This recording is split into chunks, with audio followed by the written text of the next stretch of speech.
Welcome to Strip Cover Lit, where we squeeze the bigger picture of literature. I am Adrian Fort, and we're here for part 4 of a 10-part series as we haunt along Yoknapatawpha County in search of the deeper meaning to Absalom, Absalom by William Faulkner.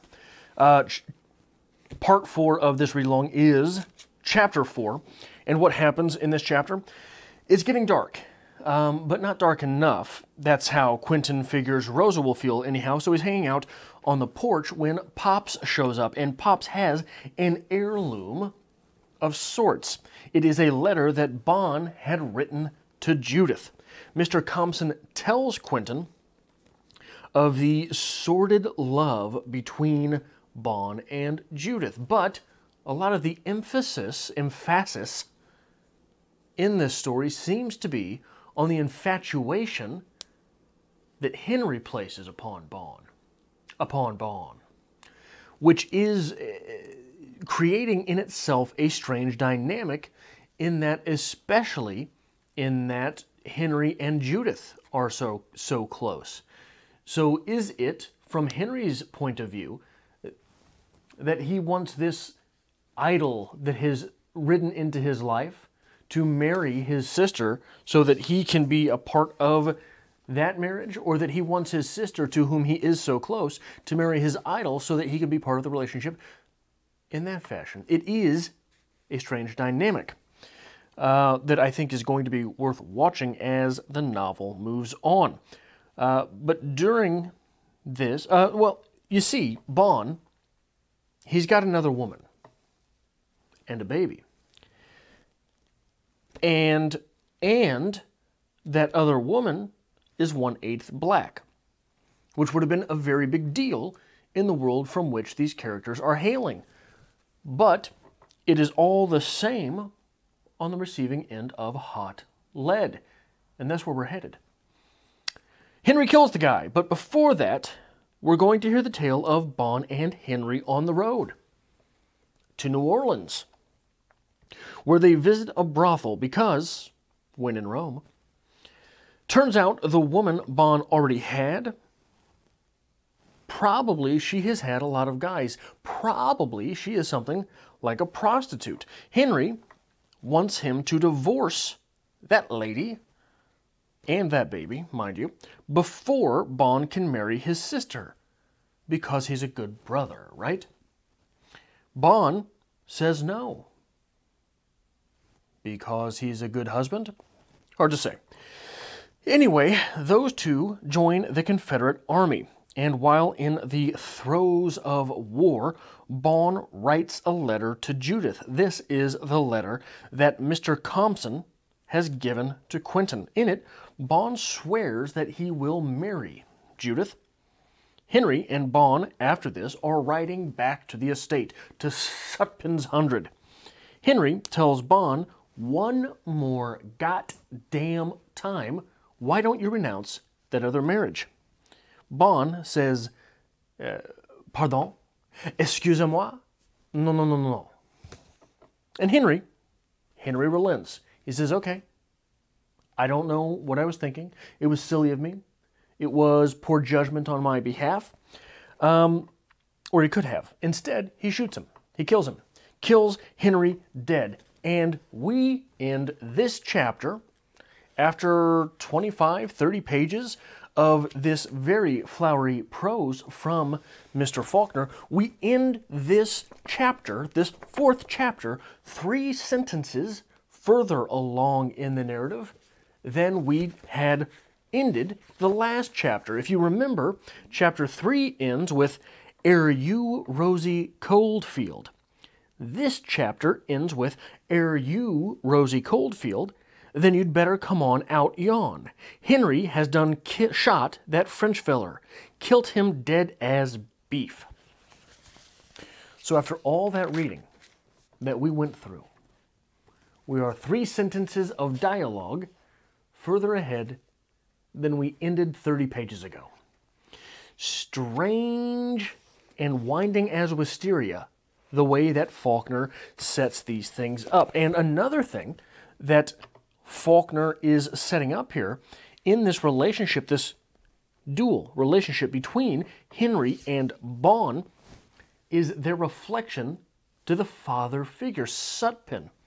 Henry has the same temperament that Sutpen has, doesn't he? He's very hot-headed. Boy, he'll go. It doesn't take much to light that spark. Doesn't take much to make that dynamite go boom. Bon, on the other hand, which I think was very deftly planted in these two chapters, Bon comes with the mystery that Sutpen had showed up with which Sutpen had shown up. So it is strange, these ways that each of Sutpen's boys here is reflecting Sutpen in some subtle manner. But another relationship that we're looking at, we get this quote on page 79. I should have started turning these pages earlier, but I did not. Speaking about Judith and Henry, and this is a gorgeous quote. Speaking of that relationship, as though by means of that telepathy with which, as children, they seemed at times to anticipate one another's actions, as two birds leave limb at the same instant. Part of the genius there is that we've all noticed that. And it's something we've probably never noticed that we've noticed. That weird little thing that birds can do when they both take flight at the same time, or all three, or all five. These characters do that. Another part of the genius is this is a very intuitive way of telling us exactly how close Judith and Henry are. And it's a weird relationship. And if we remember, and I'm going to get back to this a little bit later in the video, we are seeing a very large portion of Henry and Judith's life here. If we remember, pretty sure it was in that very first chapter where Sutpen is caught wrestling one of his slaves, undoubtedly being bet on in the fashion, undoubtedly in Pete Rose fashion, having laid down money on himself. His son, Henry, starts crying. Judith is watching, cold, calm, and collected. Henry is running hot. Judith is simply observing. If Bon comes with the mystery that does Sutpen, and Henry comes with the temperament that does Sutpen, does Judith come with the cold calculation that does Sutpen? It is something I think, obviously, we all have a melding of the qualities that we've picked up throughout our lives. But a lot of times, people can be boiled down to one thing overall, and I wonder if that's what we're getting at with these characters in this fashion. On 96, while we're talking about that pairing of the children, talking about Judith, she would have acted as Sutpen would have acted with anyone who tried to cross him. She would have taken Bon anyway. I can imagine her, if necessary, even murdering the other woman. So that secondary characteristic that Judith has is the hot-headedness of Sutpen. Her secondary characteristic, she wanted Bon, she would have killed the other lady. It would have been fine. She'd have figured it out. The first characteristic that Henry has is his hot-headedness. But he's also cold and calculating, isn't he? He's willing to give Bon these chances to do what he thinks Bon should, and when he doesn't, he goes ahead and puts him down. So it is interesting how these things are coming out. Are we going to see a secondary characteristic of Sutpen in Bon?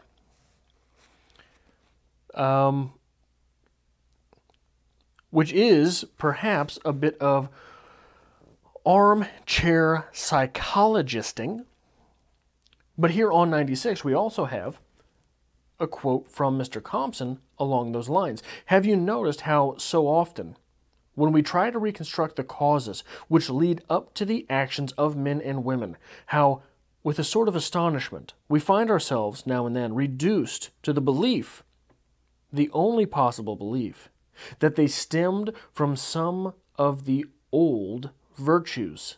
The thief who steals not for greed, but for love.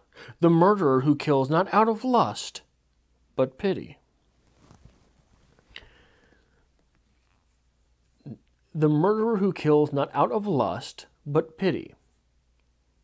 The thief who steals not out of greed. What was it there? I lost it. But for love. This is a narrator in Mr. Compson being awfully charitable. But is he right? Gives a hell of a quote. Sure does seem to like to hear himself talk. But is he right? Is this one of those little seeds that an author will plant in order not just to foreshadow the future of the novel, but to encapsulate it? I've often said that in most short stories, there is one weird little paragraph somewhere in that short story that if you were to excerpt that paragraph and give it to someone who is relatively skilled with reading, relatively practiced in the field of literature, they could probably diagnose 80% of that short story if they really gave it a go. Novels are much the same way, and I wonder if this is one of those little passages. By the way, while we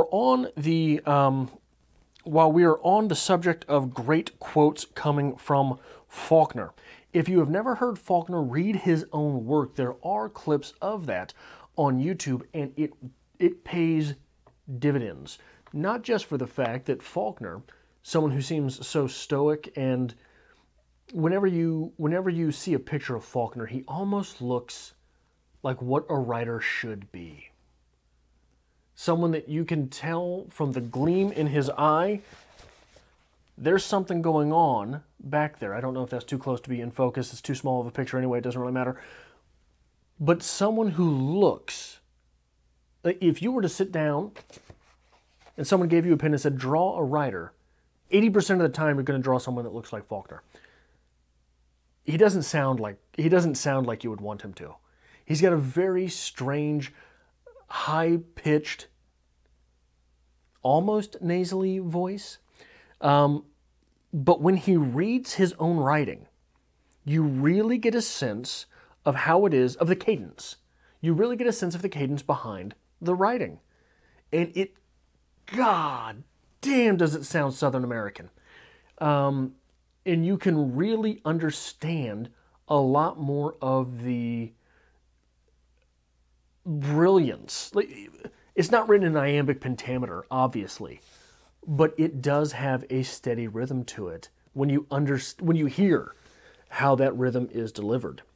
I'm going to be very honest with you, a lot of times with this novel, I've got to sit back and read this out loud in order to really grasp what's going on. It's one of the things that has worked for me during this process, and also throughout as I lay dying.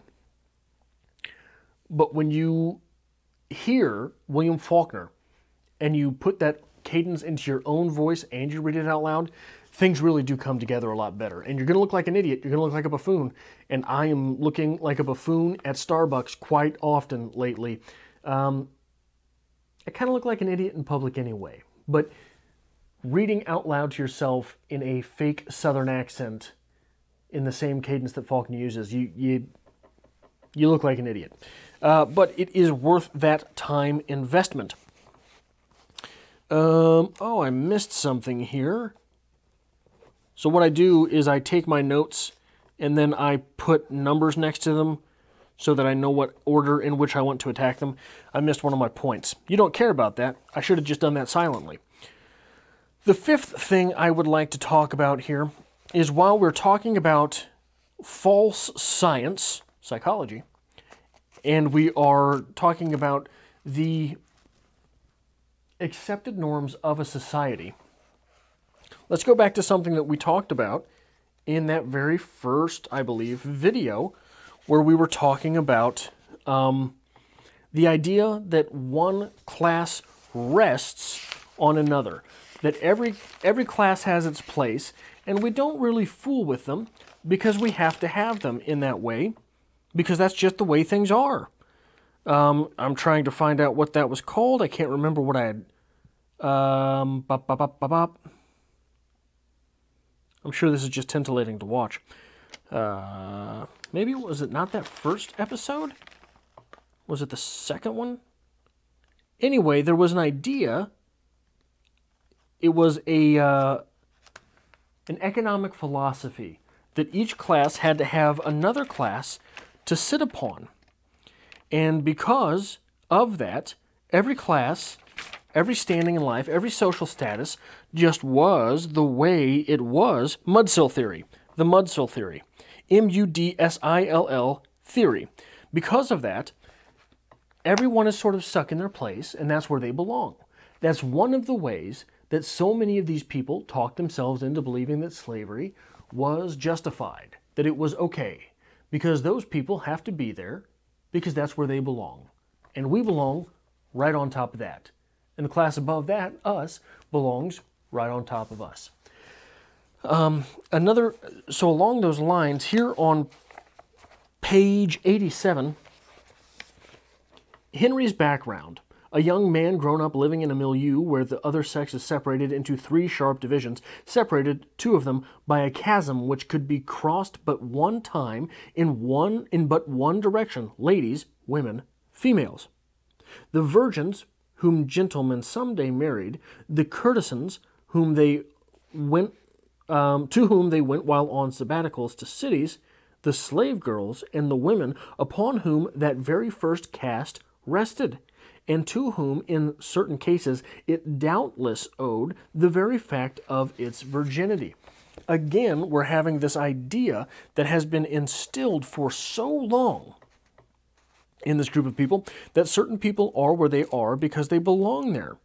And if certain people are where they are because they belong there, A, there's no changing it. B, there's no point in trying to change it. C, if you come along and say that it needs to be changed, not only are you wrong, but you're an idiot. And if you're wrong and you're an idiot and you're trying to tell me what to do, danger and conflict will arise. And that is a lot of the underlying psychology, I think, of what we're getting here. Oh, I knocked off the wrong thing there. And if that is the underlying psychology of what we're getting here, but the South lost. But the South can't lose. The South was right.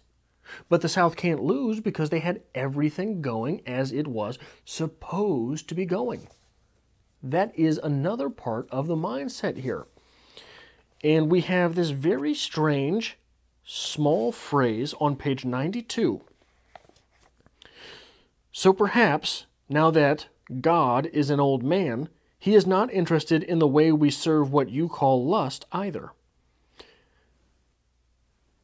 So perhaps, now that God is an old man, he is not interested in the way that we serve what you call lust either. The part that sticks out there to me is that God is an old man. Why might that stick out? God, especially according to the beliefs of Christians at this point in time, would have been outside of time and space. He would have been not a creature, not an entity. He would have been God in a way that was timeless. So under that facade of being Christian and right all the time, because we've got everything figured out, under that facade, on top of that facade, we've lost a very important war to us. Underneath that facade, some of those prior convictions must be crumbling. Part of those things that is crumbling might be the very conception of the God which they worship, not outside of time and space, but one who is now an old man. A God who is now an old man. Why might one be willing to concede that their God is an old man? Perhaps because everything now must be ending. Not just the way of life, not just the way that we made our money, not just the way that we had lived before, not just all of those mores which we had coerced and coalesced and gone along with during our time. Everything must be ending, including the universe. Everything must be ending. God must be getting old. It is to me just a very strange idea. God as the old man. And it is perhaps the most fitting image that we have thus far in this novel been given to explain the place psychologically where the South was at this time. And who's bigger? Who's bigger than God? No one. But we've had this conversation several times during the course of this novel that big people live big lives. Big people do big things. And big people, they make big mistakes. And you can't cancel them for it because they're bigger people. Of course the mistakes are going to be bigger. Everything is ratcheted up. We have a quote on page 71 that seems to play into that idea as well.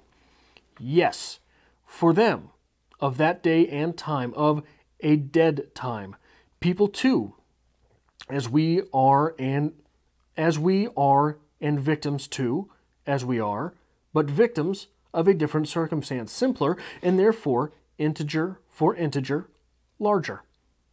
More heroic, and the figures therefore more heroic too, not dwarfed and involved, but distinct, uncomplex, who had the gift of loving, once or dying once, instead of being diffused and scattered creatures, drawn blindly limb from a grab bag and assembled. Big times create big people. Do small times create small people? Oh, what is that phrase? Hard times make hard men that create soft times create soft men, which create hard times. Something like that. There's a phrase, something like that. But I think here what we're doing is we're talking ourselves into that type of thinking as well, with the idea that these big people have been faced with this big idea of the war, of the Civil War, and the changing of life. Speaking of the changing of life, speaking of things which have popped up in Hemingway, in Faulkner before, we get this idea, gorgeous little quote on page 72, honor and love lay, and this where blood and profit ran. The idea of stillness versus movement. Stillness, in a biblical sense even, stillness is a bad thing. The South had been still for so long. People like Sutpen, big people like Sutpen, forced it to its feet. If we look back at As I Lay Dying, the idea of stillness is the idea of still water. Water which does not move. Water which does not move can have a lot of nasty things in it, and you probably shouldn't drink it, and if you do, it could bring death. Stillness in people is laziness or death. But the last thing I want to talk about here is is something I am becoming overwhelmingly aware of while reading this novel, and that is the fact that this novel not only is great, but it is great in quite possibly the slickest way I've ever seen a novel be great. It is great through osmosis. We're reading about 4 generations here, but we don't feel like it. It doesn't feel like we're reading about 4 generations. It feels like we're reading about an awful lot of people. But we're reading about the lifetimes of 4 generations here. You've got, through 106 pages, the Sutpen and Coldfield, Mr. Coldfield generation. You've got Rose and Ellen / Henry and Judith's generation. You've got Mr. Compson's generation, and you've got Quentin's generation. Sutpen's generation, they're bold. Even Mr. Coldfield, who might have been construed as being a coward, he ran a business.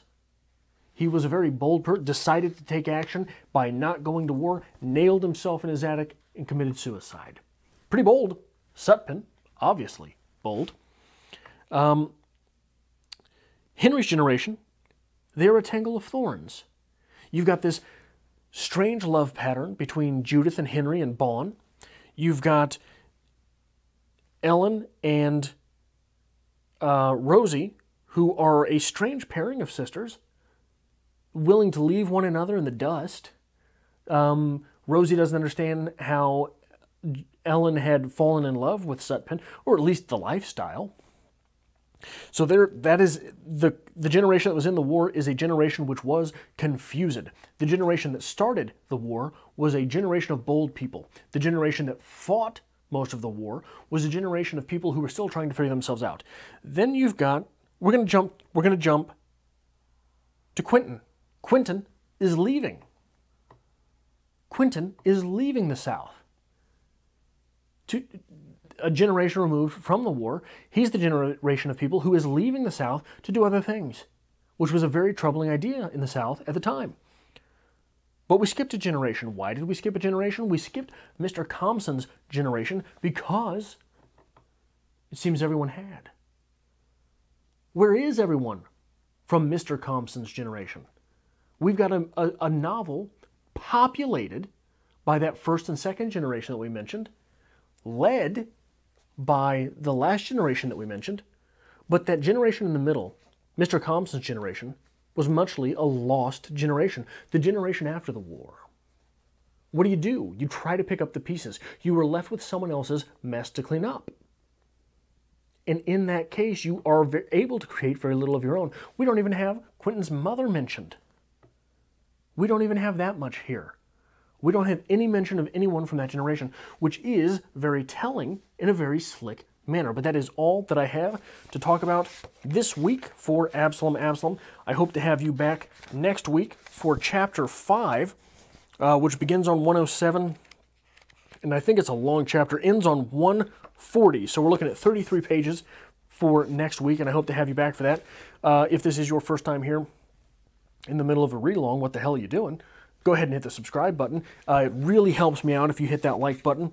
If you were so inclined, there is a link to my personal channel to be found in the description below. And you are more than welcome to join me on Patreon, where I post some of my writing, some of the time.